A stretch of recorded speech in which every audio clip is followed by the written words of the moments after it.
Hey everyone, welcome back to another figure review. This time I'll be doing another part of Marvel Legends. This is actually part of the Fantastic Four wave, the new Fantastic Four wave, where they're in their costumes or where Reed Richards has a beard. So as you can see, I have Dr. Doom. Now I've always wanted to get my hands on this figure since it's been released. Hell, I've always wanted to get my hands on Dr. Doom since the Toy Biz era, even though that Dr. Doom can't do shit pretty much. So, you know, I've always liked the character, always wanted Dr. Doom. Also, I'm actually doing a Dr. Doom cosplay. I would, later on in the video, we'll actually bring the helmet out, just to show you guys what I've been doing. So, here's the figure in the front. Let me zoom in.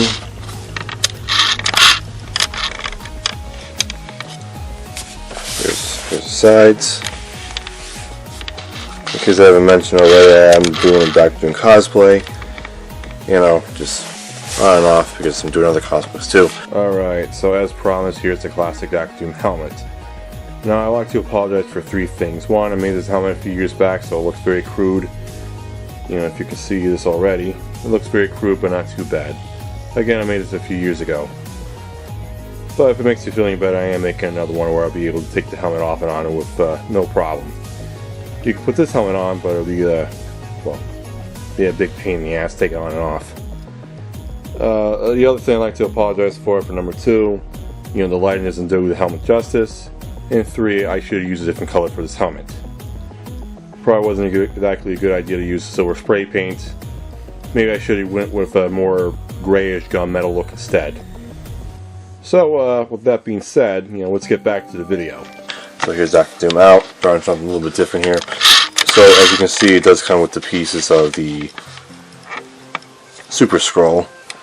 So here's the figures, and you know, here's Super Scroll when fully assembled.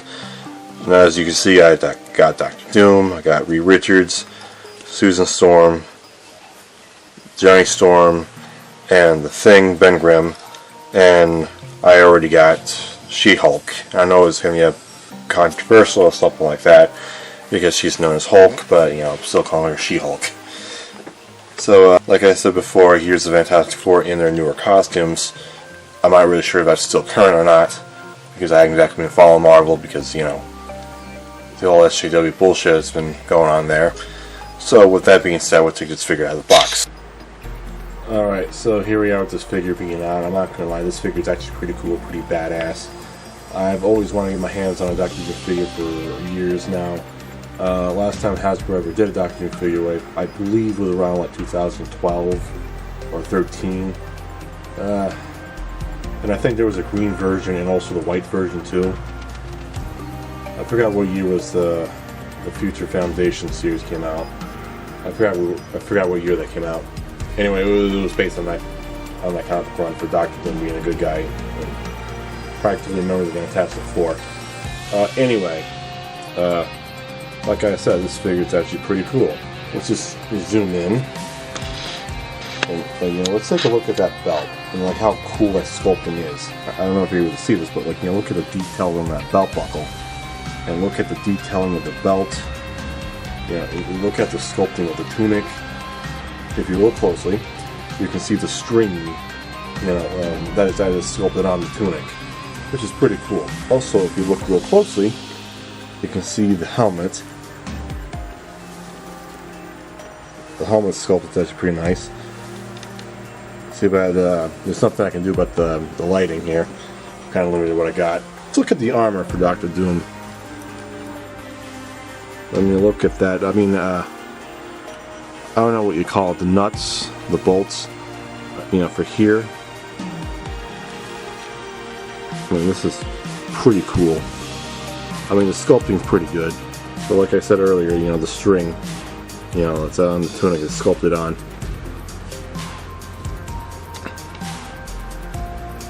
That's pretty cool. If you look real closely, you can see that it has a poster. And let's just adjust this. If you look real closely, you just might be able to see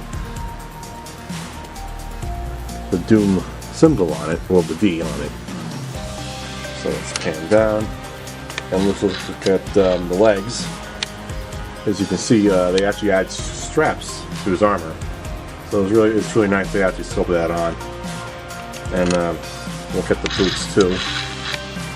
You know, it looks exactly like a knight's, an armor knight's boot. You know, if you ever look at pictures of like, you know, the knight armor. Let's look at this too. You know, I'm really glad they didn't half-ass it. I mean, you can actually see these details in, like, you know, in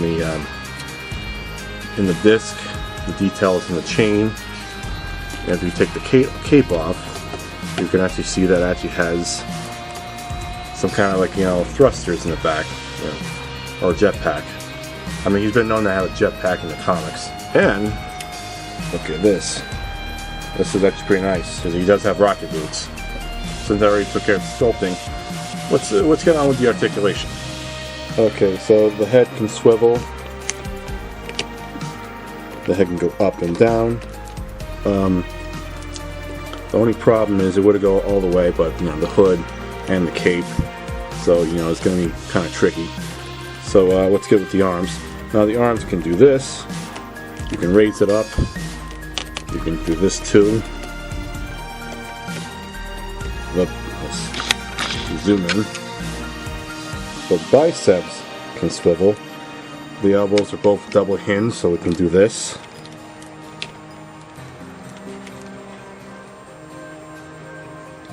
The hands can swivel. It can actually make a gesture like it's shaking hands, like this and that.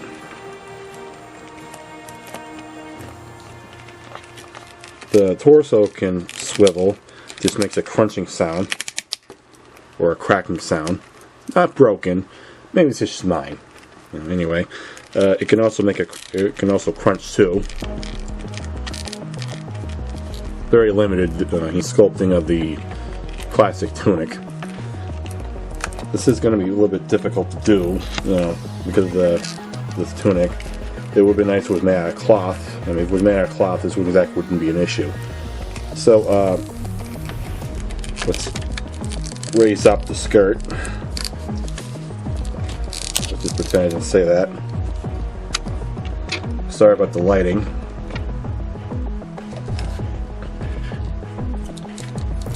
So, this can swivel, the legs can swivel, the legs can go up and down. You can actually do like a John Clamp Van Damme split. The knees are both double hinged. Now the foot can go up. You can do this to the foot, do this, that, up and down. You can do a 360, swivel.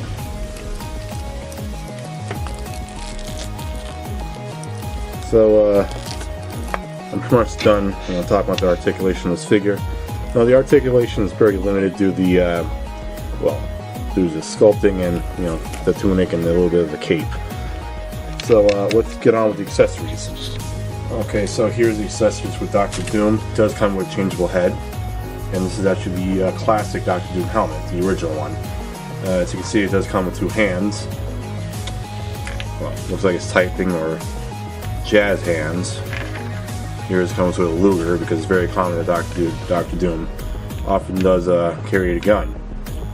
And here's another hand, which is a closed fist. The sculpting of this gun is actually pretty good. I believe this is a Luger. Looks pretty nice. Let's take a close-up of Dr. Doom's helmet. Like I said, this is actually the original, you know, helmet, which is actually my personal favorite.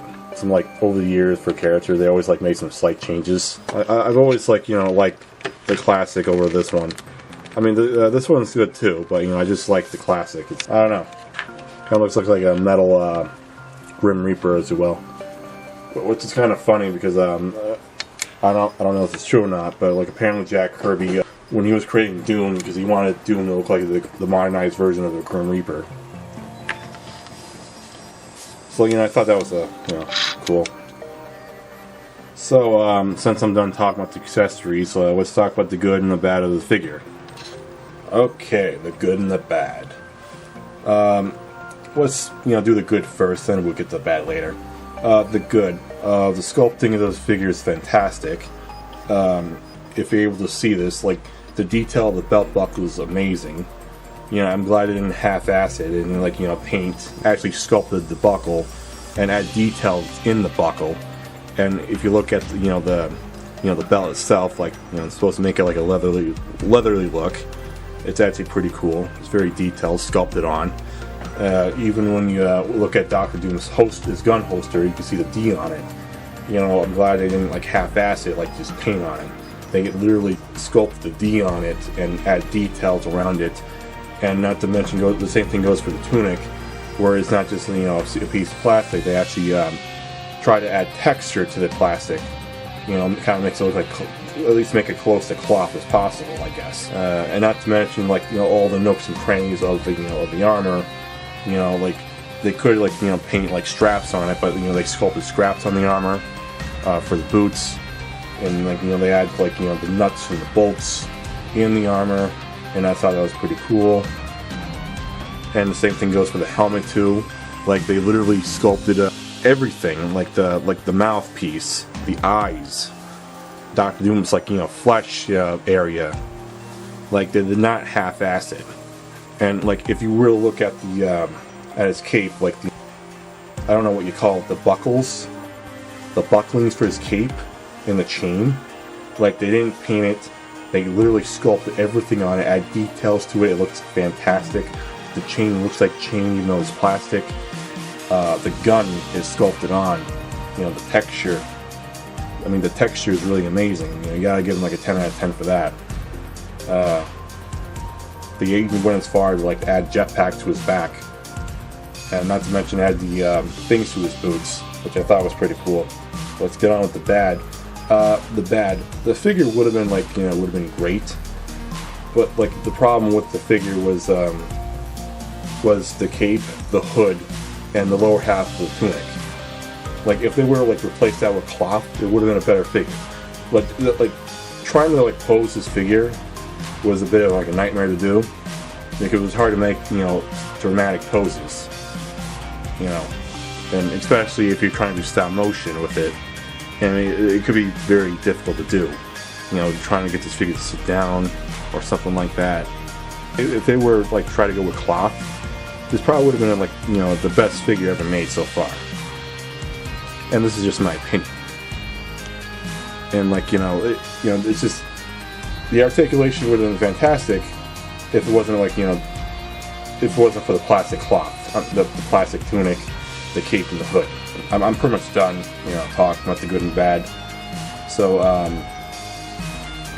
I'm not sure if this figure's still available on Amazon, but, you know, most likely you can find it in a comic store somewhere.